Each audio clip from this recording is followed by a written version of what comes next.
हिंदुत्व पर होते अंतर्राष्ट्रीय हमलों के जड़ में हार्वर्ड के द्वारा डाले जा रहे खाद पानी की चर्चा हमने कई बार वीडियो बनाकर दी है। नमस्ते हिंदुस्तान, कैसे हैं आप लोग?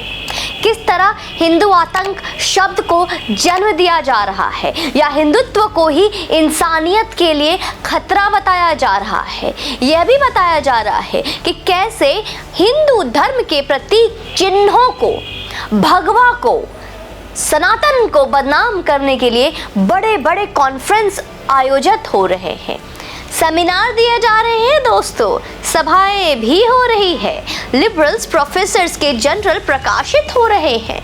सब पर बात की हमने, कई वीडियोस बनाए और आज इस कड़ी में एक बेहद असल और बहुत ही अहम मुद्दे पर बात करना है। वीडियो को लाइक कर दीजिए।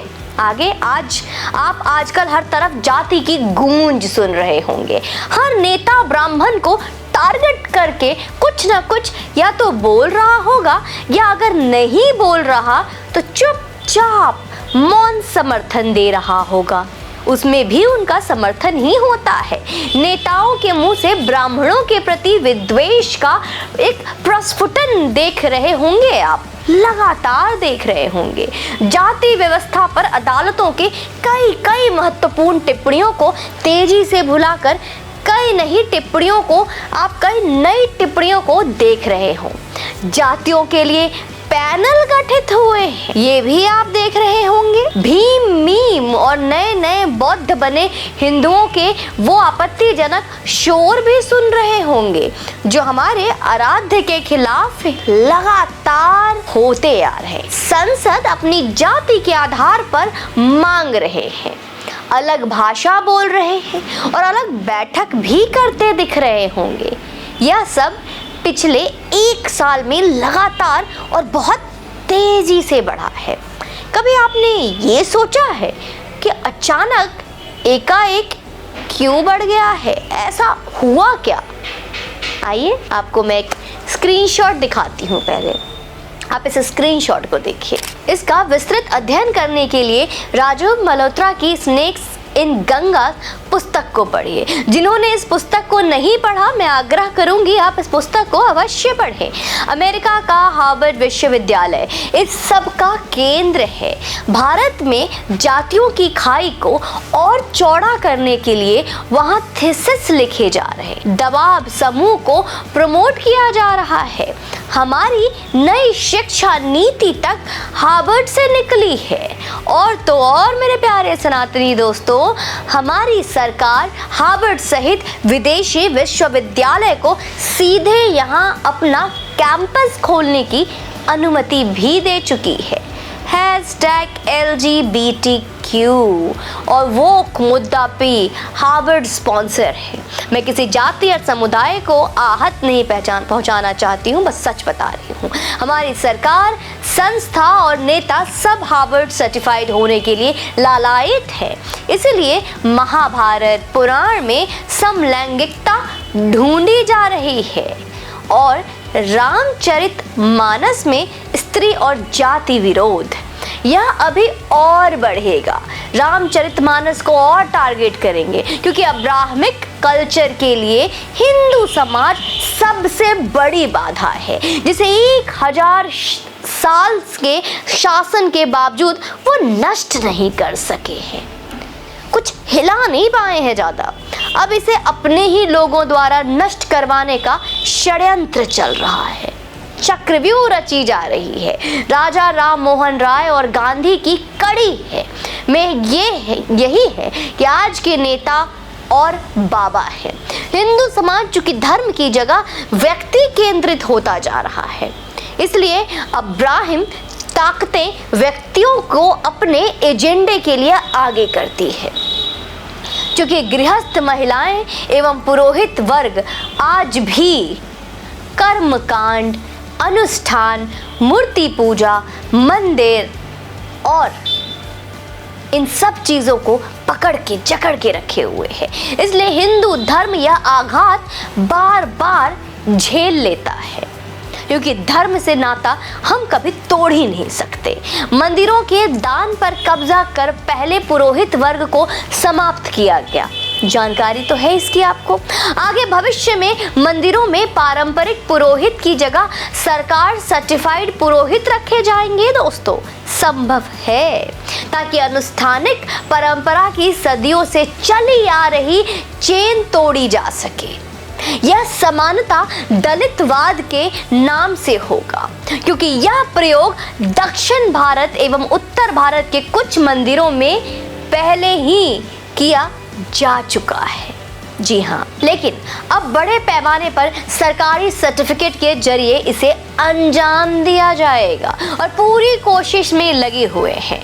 क्योंकि इस पर दलितवाद का आवरण चढ़ा होगा तो फिर इसका विरोध बड़े पैमाने पर करना मुश्किल ही नहीं, असंभव हो जाएगा।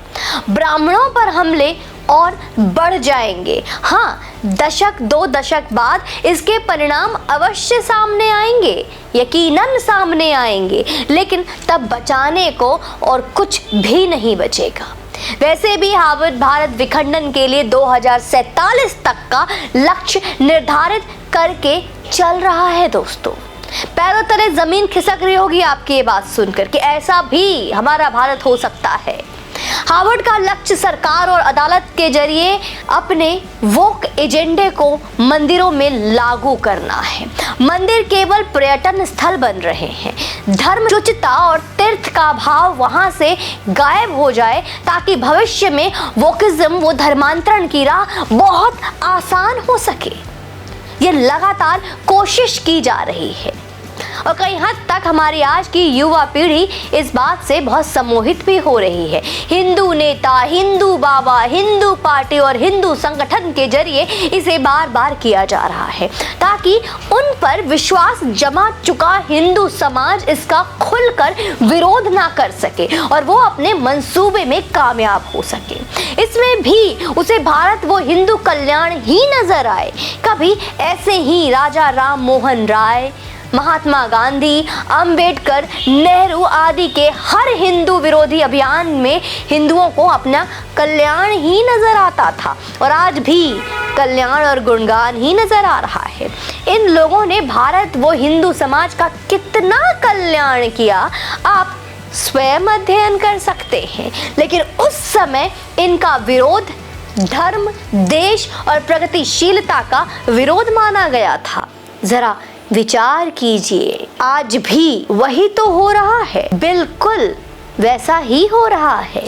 मंदिर के साथ परिवार व्यवस्था को भी टारगेट पर रखा गया है, क्योंकि महिलाएं परिवार में अभी भी धार्मिक अनुष्ठान को जीवित रखे हुए हैं, पूजा पाठ करती हैं। LGBTQ, समलैंगिकता, वैवाहिक बलात्कार, व्यभिचार को अपराध से बाहर रखना, विवाह से पहले यौन संबंधों की अदालती स्वीकृति आदि के सुप्रीम फैसले लिखने वाले न्यायाधीशों पर नजर डाले मेरे प्यारे दोस्तों, वो भी आपको हार्वर्ड विचारधारा वाले ही मिलेंगे। विचार करें, एक बार विचार करें, परिवार टूटते ही सदियों पुरानी परंपरा और धर्म की धागा भी टूट जाएगा। फिर हिंदू समाज का विखंडन आसानी से होगा, फिर बहुत देर हो चुका होगा। इस वोक मूवमेंट को पहचानने और बचने का आपके पास एक ही रास्ता है कि आप नियमित अध्ययन को अपने जीवन का आधार बनाएं। और क्या रामायण, महाभारत या भागवत गीता जी में से किसी एक से अपने अध्ययन को आरंभ करें, अपने परिवार के सदस्यों को आरंभ कराएं। वर्तमान खतरे को आगाह करने वाले स्नेक्स इन गंगा जैसी पुस्तकें पढ़ने का एक बार चेष्टा तो करें। यकीन मानिए, और तलाक की दर जो हमारी सभ्यता में नहीं समाज में आएगी। विदेशी और अर्थहीन नाम वाले बच्चों की संख्या बढ़ती जाएंगी और फिर एक दिन आपकी स्वयं आपके परिवार की अगली पीढ़ी आपको ही पहचानने से इनकार कर देगी। आप या तो घुटकर मर जाएंगे या फिर धर्मांतरण करने को बाध्य हो जाएंगे। आज आपको बात बुरी लग रही होगी, पर सावधान रहें, आंखें खुली रखें, बुद्धि की धार को अध्ययन मनन से तराशते रहें और अपने सनातन संस्कार को बचाए रखें। अगर आपने अपने सनातन संस्कार को बचा लिया, यकीन मानिए आप स्वयं अपने पीढ़ी को बचा लेंगे, अपने आप को बचा लेंगे, नहीं तो आप भी कहीं खो जाएंगे। बाकी आपका सुझाव क्या है, आपका क्या मानना है, आपकी क्या राय है, आप कितना इस बात से सहमत करते हैं, मुझे कमेंट बॉक्स में ज़रूर बताइए और खुल के बताइए। जो आपके विचार हैं उसका मैं अभिनंदन करती हूँ, स्वागत करती हूँ।